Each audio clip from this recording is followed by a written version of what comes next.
I'm curious, how many of you would use the word performance and how you show up in your day to day?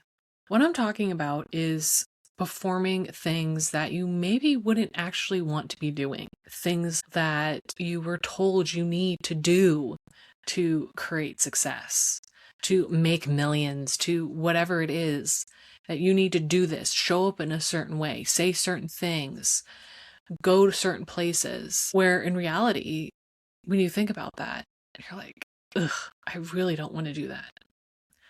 For me personally, like, I have my podcast. I love it. But I'm also been told a million times, like, I have to record every single week. I have to do that, or my listeners will go find another podcast and suddenly I'll just be out of the mix. I got to constantly be getting my name out there, being visible and seen, or somehow I'm going to be forgotten and no one's going to be able to find me. I don't want to do that. And that is performance. I know that I love my podcast, but there's some weeks where my energy is not there. I've gotten sick. Why would I push myself to record an episode if I'm sick? Like, I'm not going to show up wanting to do it. I'm going to feel like shit. I'm going to look like shit, probably. Why would I force myself? But at the same time, we're so drilled into, you got to push and hustle to be successful.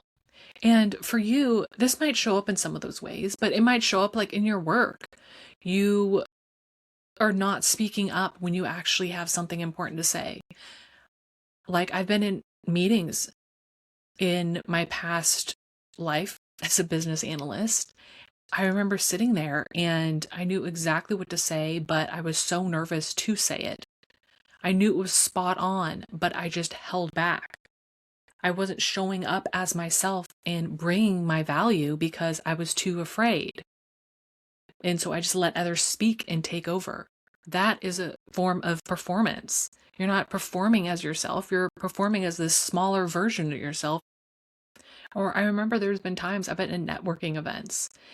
I want to say maybe like 2 years ago, I distinctly remember as I'm saying it in my mind, I'm like, what the hell are you even saying?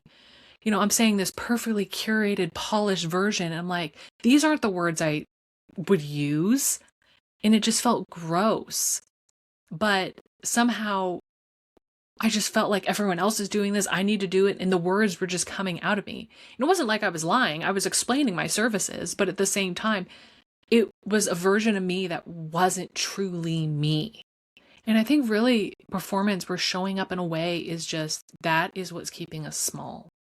That we know we're capable of so much more.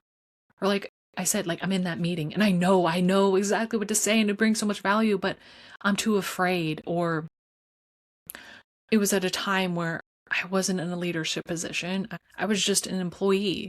So if my boss was saying something, how could I step in and say something different? So it's easier to stay small and not rock the boat. But when I perform in that way and show up in that way, not bringing all my value, bring all that I am capable of bringing to the table, that keeps me small. There would be times I'm wondering, why aren't people seeing my value? But it's like, well, you're not showing up and sharing your value. And I think that's what we get so trapped in, that there's all these voices of telling us we need to do certain things, show up in a certain way, be a certain way to create success. But then there's these other voices in our head that we know, like, this isn't for me, but this is what I'm told to do, so I need to do it. And I get it. It's really hard to step out and do something differently because that's not what people are used to. And then you suddenly showing up and be like, no, this is me. It's going to maybe surprise some people. But at the end of the day, I want to know that I showed up to the best of my abilities. I brought 100% of me to the table. And if I know I did my absolute best, I could sleep easier. But there's those days where I know that I kind of held back. I didn't say what was on my mind. I was doing things I just thought I should be doing because I was told that's what you need to do. Those are the days I end with feeling a little shitty, like, I got to keep going. I got to do something else to make up for what I just did. And I think performing There's a million reasons why we do it, but at the same time, again, bringing that clarity to just how you're performing, how you maybe didn't show up as you wanted to, how you wanted to say something different, to do it differently. And like my podcast, I've become okay that my podcast might grow a little slower because I'm not putting out an episode every week. And that feels good to me. And I'm trusting that's how my energy wants to go. And really paying attention to where those friction points. Like if you get out of that meeting and you're frustrated because it didn't go the way you said, that's maybe just a sign to step back and like look at what happened, what could change, and bringing awareness to the situation. And that's why I love tools like human design, because it helps give me language to these feelings that I'm having, helping me recognize that, okay, whoa, Erin, what version of that was you? Because that was not you. What just happened? Why was I maybe showing up in that way? And what could be tweaked to allow me to bring my full self without fear? People hire me because they see my value for what I'm bringing. And the more that I could bring to the table, that's what they want. Those times that you hold back and don't say what you need to say, and those times that you play small, people didn't hire you for that. Your boss or your clients or your team want you. And the more that you're able to bring you to the table, the more powerful you're going to be. I love my Velvet Hammer method so much. Being a Velvet Hammer leader is about showing up with grace, compassion, and integrity with yourself while also making an impact.